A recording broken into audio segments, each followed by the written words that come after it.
Hi, I'm Marguerite from MoveToTacoma.com, and I'm here today with my friend and colleague, Kylee. Hello. Welcome, Kylee.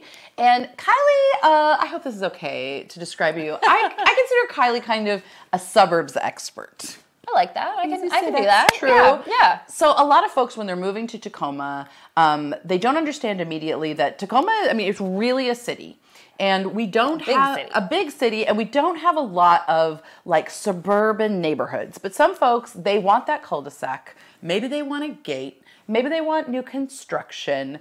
And so I wanted to talk with you today about where do people go outside of Tacoma in Pierce County where they can get that like proper suburban experience? Like, where do you recommend? Wow. Well, there's lots of options all the way around. I mean, just speaking Pierce County, if we were to go to east of I-5, we have Edgewood, Sumner, Puyallup, Bonnie Lake. But then if we go across the bridge, we also have Gig Harbor. Yeah. So really, it's endless. So you're a Sumner girly. I am proud to be. A lot of folks would not necessarily describe Sumner as a suburb. It's like a small town that's a bedroom community, but you have also those like suburban communities kind of surrounding Edgewood's right up on the hill there. You go in the one direction, you go up in the other direction. It's Lake Tapps, Bonnie Lake.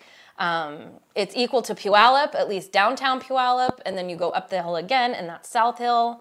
So lots of options. So if somebody is looking for a house, like not necessarily new, but let's say they want a house that was built like within the last 10 years in a neighborhood with like a 2 or 3 car garage, 3-4 bedrooms. What is it that you're gonna spend on that? Like in my mind, I think like starting around $600,000-700,000 and going up. But is that not necessarily true? I think that's pretty fair.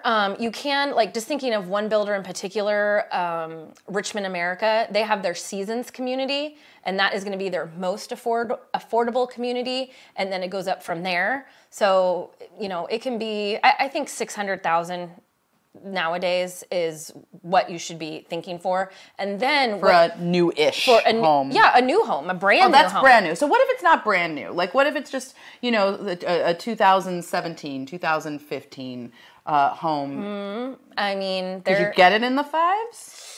Probably not. Probably not. Yeah, maybe Spanaway, Frederickson. Spanaway, yes. Frederickson. Graham, South Hill, maybe? Even South Hill. Median, I just pulled stats yesterday, and the median price point in Puyallup is $575. Okay, so folks need to expect, most likely, for a newish home, definitely for a new home, you're looking at $600 and up. I think that's very fair. All right. Yeah. What advice do you have for people trying to figure out which of the suburbs is right for them? I mean, you just said Gig Harbor, Edgewood. We just talked about Spanaway and Graham. And I mean, there's Tahali. Yes. There's Bonnie Lake. Like, there's so many different levels of burb, like degrees of planned community. How do you help people figure that out? Well, I think the first question is, are you going to be commuting to work? Oh, yeah. Because that is going to be, and that's why. These are out, some of them, right? They are, yes. Especially like Frederickson and Spanaway. Spanaway was the #1 market in the nation in 21. And that really speaks to how our work life changed. People were able to work from home, and so they were able to move further out and find properties that had more space. And so I think it was Amazon just announced that they're going to have their coworkers come back to work 3 days a week. Right. So suddenly everybody cares about the commute again. Yeah. So I think that would be my first question. Are you going to be commuting at all to work?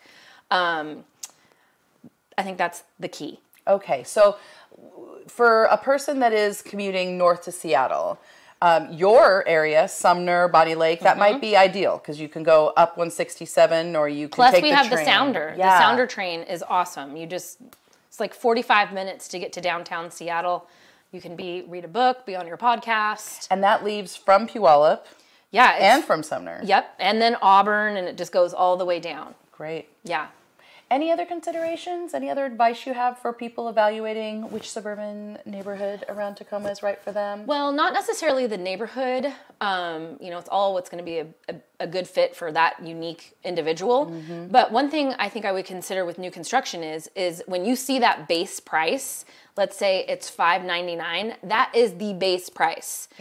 You can anticipate spending about $40,000 to $50,000 on upgrades. A lot of the times you can roll that into the price, so you're not having to spend that money up front, but anticipate whatever that base price is to be a little bit more when all is said and done. I think that's another, I mean, new construction, you know, there isn't a ton of new construction in Tacoma itself. It's pretty rare to find a new house.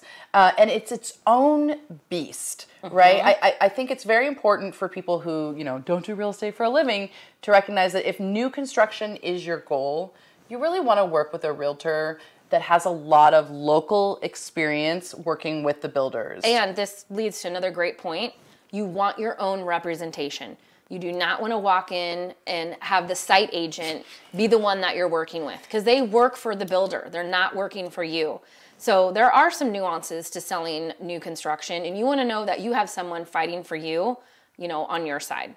Well, and as a person who hasn't sold many new construction homes for the last 10 years or so, like, the difference in the quality between the builders. Definitely. So huge. The difference in the finish work and the fixtures, like and the home warranty and, you know, what they'll do if something goes wrong. It's so different.